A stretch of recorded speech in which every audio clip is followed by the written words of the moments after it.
80-90 शुरू। अध्यक्ष महोदय, मैं आशा करता हूं कि इस सदन के लिए यह अंतिम अवसर होगा, जबकि इस संविधान में इस आधार पर यह संशोधन करने का अवसर आया है। इसलिए मैं आशा करता हूं कि इसकी जड़ में जाने के लिए हमारे सदन को और सरकार को एक हिम्मत होगी। हिम्मत की बात मैं इसलिए कह रहा हूं कि हम में से अधिकांश लोग इसी समाज में आते हैं और हम जानते हैं कि जिनके हाथ में संपत्ति है उन्हीं के द्वारा यह अछूत और छूत का रोग फैला हुआ है। यह वर्णाश्रम धर्म नहीं है। हमारे यहाँ यह धनाश्रम धर्म है, संपत्ति पर आधारित है। और इसके लिए मैं इतनी ही आशा कर लेता हूँ कि आज अभी जो देश के विभिन्न भागों में जमीन कुछ हाथों में केंद्रित है, जब तक जमीन के एकाधिकार को हम नहीं तोड़ सकेंगे, जो कुछ लोग सैकड़ों और हजारों एकड़ रखे हुए हैं, जिनमें अधिकांश सदस्य भी इस सदन में सम्मिलित हैं, तब तक यह समस्या हल नहीं होगी। इसलिए मैं यह कह रहा हूं कि सदन को भी हिम्मत होगी कि आज जिस तरह से हमने लगभग एक मत से इसको स्वीकार किया है, भूमि सुधार का प्रश्न जिसकी चर्चा उठी है और हम उठाएंगे कि जो जोतने वाला है, जो खेत पर मेहनत करता है, जिसमें 100% हरिजन तो हैं ही, आदिवासी भी हैं, तो जो मेहनत करता है जमीन पर उसका अधिकार होगा। सदन को यह हिम्मत होगी कि वह इस चीज को करे। यह मैं आशा करता हूं, और नहीं होगी तो मैं समझता हूं कि यह हमारे लिए एक ढकोसला होगा।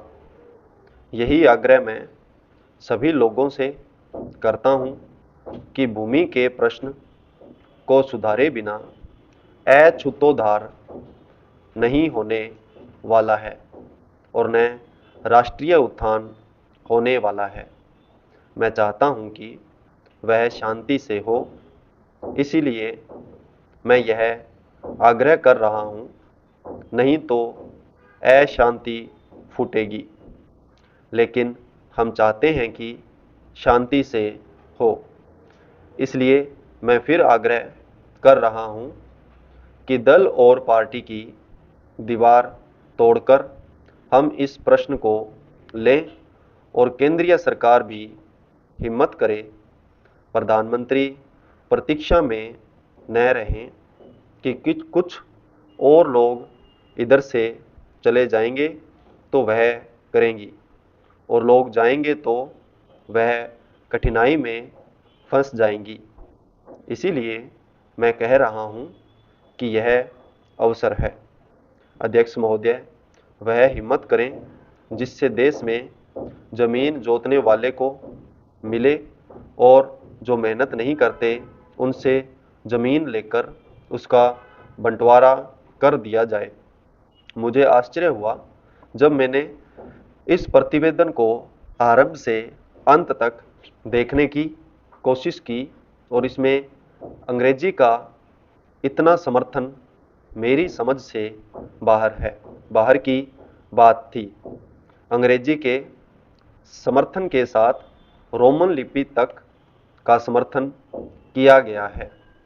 जब हमारे संविधान में देवनागरी लिपि को राष्ट्रीय लिपि माना गया है और आज भी हिंदी देवनागरी लिपि में लिखी जाती है, मराठी देवनागरी लिपि में लिखी जाती है, अन्य भाषाएं अपनी अपनी लिपि में लिखी जाती हैं। रोमन लिपि के लिए इस आयोग की रिपोर्ट में किस प्रकार कहा गया? रोमन लिपि की बात कैसे इसमें आई, यह मैं कम से कम नहीं समझ पाया। पर एक बात देखने योग्य है कि अंग्रेजी का इतना समर्थन होने के बाद भी और कई विदेशी विशेषज्ञ इस आयोग के सदस्य होने पर भी अंत में उन्होंने भी माना कि अंततोगत्वा शिक्षा का माध्यम प्रादेशिक भाषाएं होंगी।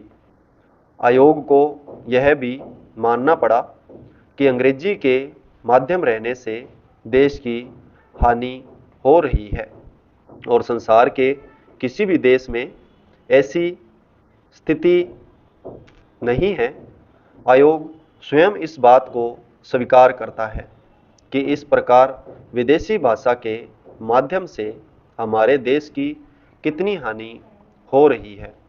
मैं त्रिसूत्री भाषा फॉर्मूले का समर्थक हूँ। हिंदी साहित्य सम्मेलन, जो हिंदी की सर्वमान्य संस्था है, जिसका इस समय मैं अध्यक्ष हूँ, उस सम्मेलन ने भी त्रिभाषा फॉर्मूले को स्वीकार किया।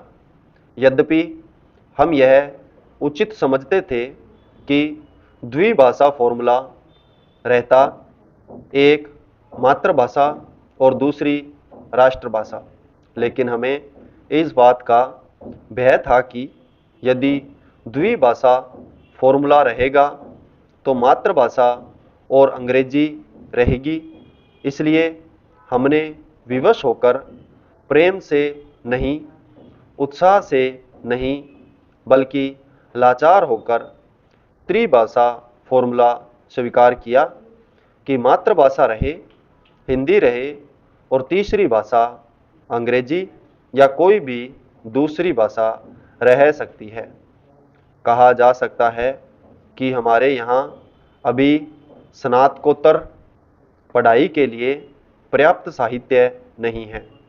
बड़ी गलत बात है यह। अभी सरकार के द्वारा ही कुछ महीने पहले यहाँ पर एक प्रदर्शनी हुई थी। उस प्रदर्शनी से यह बात स्पष्ट है कि हमारे यहाँ पर वैज्ञानिक और शास्त्रीय विषयों पर भी कम से कम हिंदी में पर्याप्त पुस्तकें हैं। संपूर्ण विराम।